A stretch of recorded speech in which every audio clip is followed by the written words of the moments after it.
Hey guys, what's up? It's Alex over at Laser Everything, and today I'm going to be teaching you how to align your red dot to your bed and how to make adjustments to your scale and offset.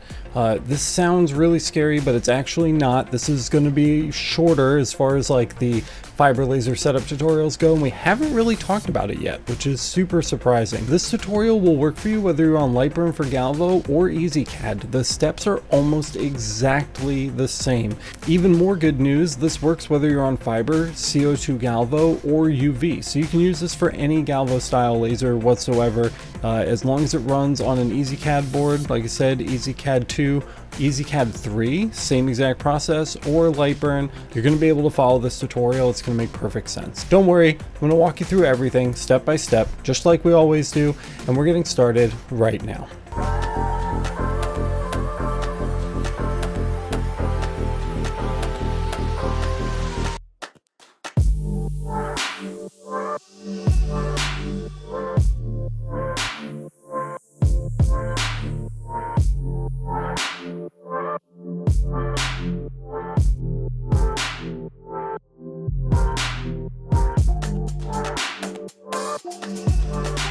So I actually didn't even intend to make this video. I was working on the rotary ring video, which is a video that has been requested for a really long time. And we were using our brand new EM Smart Fiber laser, and I realized halfway through filming that all of the text that I was engraving on the rings for the demonstration were off center. It looked really, really bad, and it took me a while to figure out why, and I finally realized the factory didn't set up the offset and scale adjustments for the red light pointer before they shipped the machine. So I thought this is the perfect opportunity to show you guys how to do this. So we're going to sit down and we're going to talk about how to get it done. It's really important because if you can't trust what your red light pointer is showing you when you're previewing your engrave, then your mark's never going to end up where you think that it should go. And that's a really big problem for us in the engraving world. So we're going to sort that, and while we're in there, it's just another couple seconds to talk about how to actually make sure that we're straight with the mounting holes on our breadboards so that things that we jig up are always going to be straight every time. So we're going to cover that while we're in there too. One last super important side note, this entire tutorial relies on the fact that you have already done lens corrections for your laser. If you haven't already done it, don't worry. It's another easy tutorial that only takes a few minutes to follow, and I seriously recommend that every single person do it anyway, so go follow that tutorial first. I will go ahead and throw a card up in the corner here for you to click, or a link down in the description so you can go check out that video, but make sure that you follow the tutorial for correcting your lens distortion first. Otherwise, this is going to be almost impossible to do. Alright guys, so we're ready to get started, and the first thing that we're going to tackle today is actually going to be adjusting our red dot alignment, and we are not picking this to do first arbitrarily. If our red dot alignment is not set up correctly, it's going to be really hard to square up our bed to our laser. So we need to make sure that we align our red dot laser first and then move on to squaring up the bed after. Like I've already mentioned, the process in Lightburn and EzCAD is almost identical except for where the options are located. Here in Lightburn, if we go ahead and click our device settings, we can see our red dot settings up here in the top right corner. Offset is where the position of the red dot laser is actually going to fall in comparison to the actual fiber beam when we're firing the laser. So this will move it up, down, left, and right. Then we have scale, so even if our laser is in the right area, it may be too large or too small along the X or Y axis, and scale is where we're going to fix that. For you EzCAD users, you can find the red light pointer settings in F3 param, and we're going to click on the other tab here, and we've got a box that says red light pointer, so it's a little more difficult to find in EzCAD, but it's right there, and you can see all of the same things. We've got the X offset position, the Y offset position, the X scale, and the Y scale, so they're all right there for you, and you just continue along with the tutorial, literally just in this window instead of the Lightburn one. I also just want to note that this offset X and offset Y here, these are for actually adjusting the position of your actual fiber laser, not the red dot. So we're not covering this today. We're going to leave these completely alone. We are only focused with the red light pointer offset settings in here with the scale settings. Okay, so I just want to make that distinction.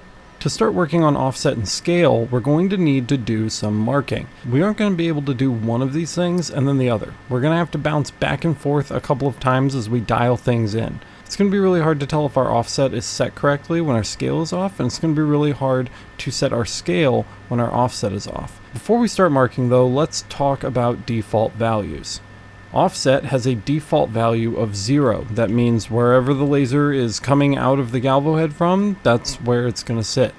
Right now we've got it set to 0 on the X and 0 on the Y. Our scale has a default value of 1, and that means 100% of the size. Whatever that size it's coming out of our f-theta lens, it is 100% the size. We can go higher than 1 and we can go lower than 1, but 1 is going to be the default value. And again, that 1 just means 100% of whatever the default size is, however it happens to be generating that pattern, that's the way it's going to appear on our bed. So I've gone ahead and reset these numbers so that we can start from absolute scratch, and we're going to go ahead and dial these in together. If we hit OK on our device settings, it's going to save those settings for us, and then we can come over here and just grab the box tool, and we're just going to create a simple rectangle. The rectangle can be any size you want, but you want it to be big enough that it's clear and easy to see. I kind of like the width of this box, so we're going to keep it right around 40 here. Let's go with a width of 40 and a height of 40, and that should give us a nice 40mm square. And then of course, while we're making these adjustments, we don't want any skewing or distortion to affect the results. So let's go ahead and center that up on the bed. You can do that in Lightburn by hitting P. From here, we're just going to click frame so that we get our nice outline and we can see where it's going to fall. And let's move our card into position here, somewhere right in the middle. And we're going to go ahead and start the laser. I marked this square with 100 speed, 80 power, just so that we get a nice, deep, bright line that's easy to track. Now that the square has been marked, the most important thing I can tell you is that we do not want to touch our card at all. If we move the card in any way, it's going to affect the outcome of our adjustments. Here we are just a little bit more zoomed in, and I made some adjustments to the frame rate of the camera so that you can see the red targeting better. Obviously, we have some changes that we need to make here in order for things to match up. If we were to use our red light right now to target for a job and mark it, we would be disappointed with how things are lining up. So there's definitely some changes that need to be made. Before we get too ahead of ourselves, let's talk about our goals. The objective here is to get our laser mark right in the middle of the red dot pointer. The red dot pointer is always going to be thicker than the line generated by our fiber laser. So the best thing we can do is get our red dot even with that mark on both sides so that we know that the mark is going to fall right in the center of the red dot. You could go about this differently. If you prefer, you could go ahead and try to get the red dot to mark around the inside or outside of wherever the fiber laser mark is going to end up. That way you can use the edges of the red dot as your guide instead of the center.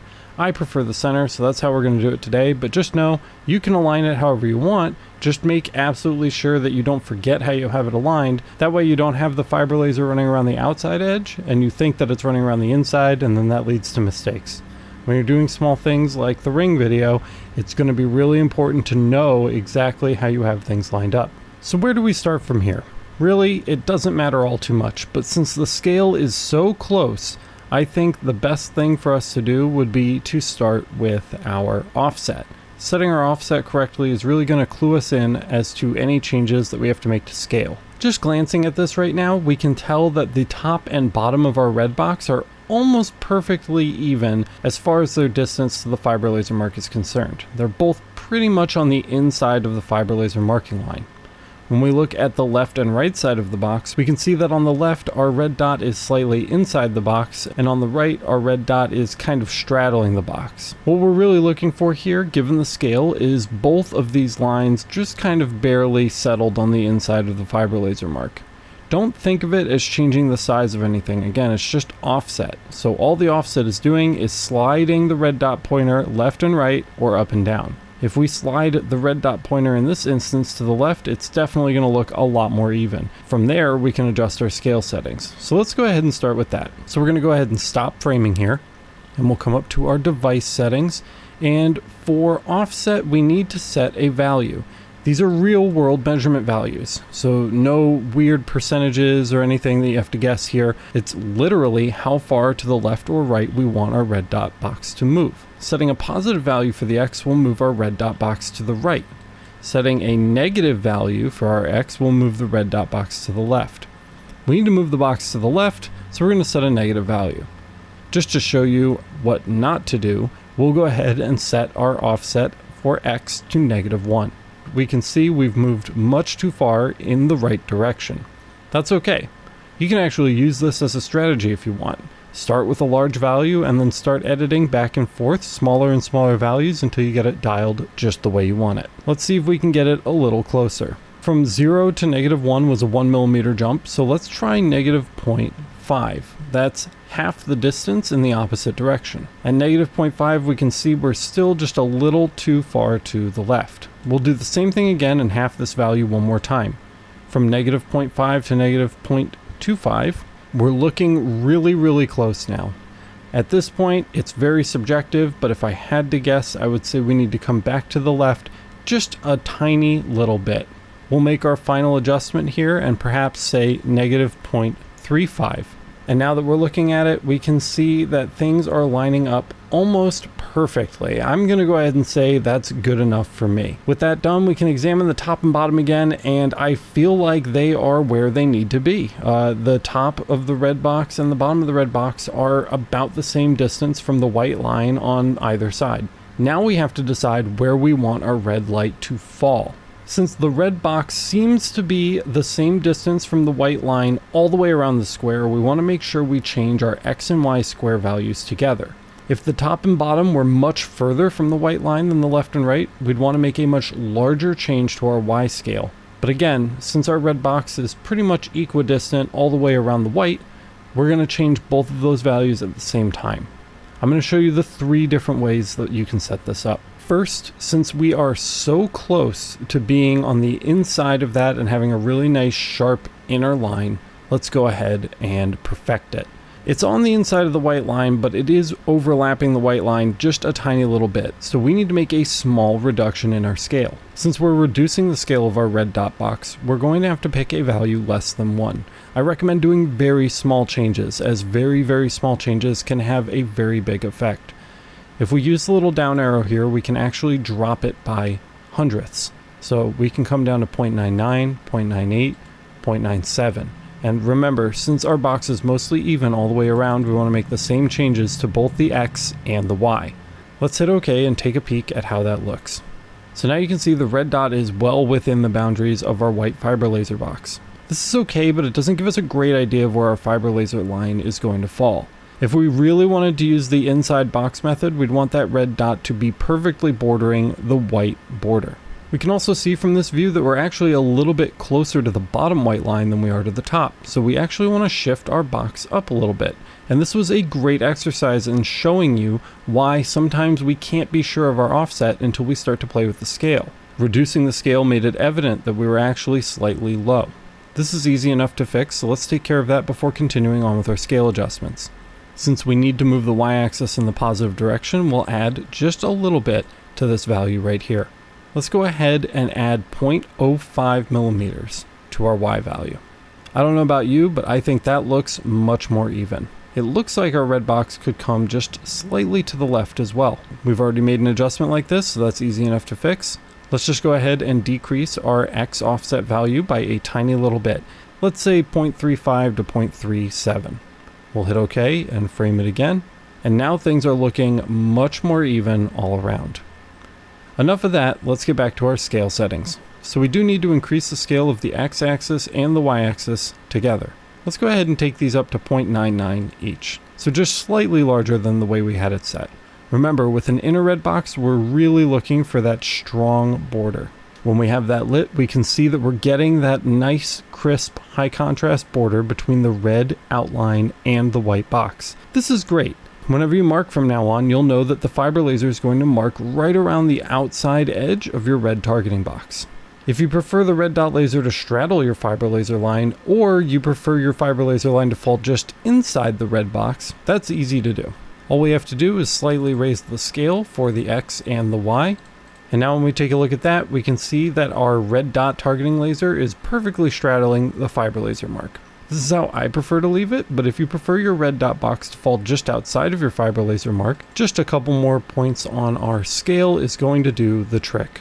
And here you can see our fiber laser mark falls just inside the red dot pointer. Feel free to adjust the scale however you'd like. Having this dialed in makes using your fiber laser much easier, and seriously, almost nothing helps more with your confidence in your machine than knowing exactly where the laser is going to fall when it's time to start marking. You can configure this however you want, so whether you prefer the red dot to be outside of your fiber laser line, on your fiber laser line, or inside of your fiber laser line, the choice is up to you, and getting it there is very easy. With that out of the way, we can actually begin to make sure that our red dot and fiber laser are actually square with our bed. This can be really helpful, especially when you're jigging things up and you're relying on your machine screw ports in your breadboard to be square. This is quite a bit easier than the offset and scale adjustments we were doing earlier, but we are going to require a larger box. Generally, the larger you make this box for this test, the more accurate it's going to be. So we're going to go ahead and scale this way up so that it's almost the size of our workspace. Doesn't matter what workspace lens you're working with, something around 150 millimeters is good. If you're using a lens smaller than that, go as big as you can. If you're using one larger than that, it can be kind of harder to track the outline of the square once you get past around 150 millimeters, just based on the time it takes for the red laser to make a lap around the square. So somewhere around 150 millimeters is going to do great, and we'll go ahead and frame this up. There are a few ways to do this. You can either do this with a jig actually fixtured onto the breadboard, or you can simply use the machine hole ports that are drilled into the bed of the machine. I'm okay with using the ports, so that's what we're going to do. Essentially what we're looking for is that the array of holes that have been tapped into the breadboard are all straight with our red laser. Here is a little bit of a closer view, and if we take a look at the hole in the bottom left corner, we can see that the red beam is clearly crossing over the threshold where the threads are. If we look in the top left corner, we can see that the red line is clearly passing around the outside of the hole. What we want to do is bring those into alignment, preferably so that both of those holes are just barely touching the outside of the red laser.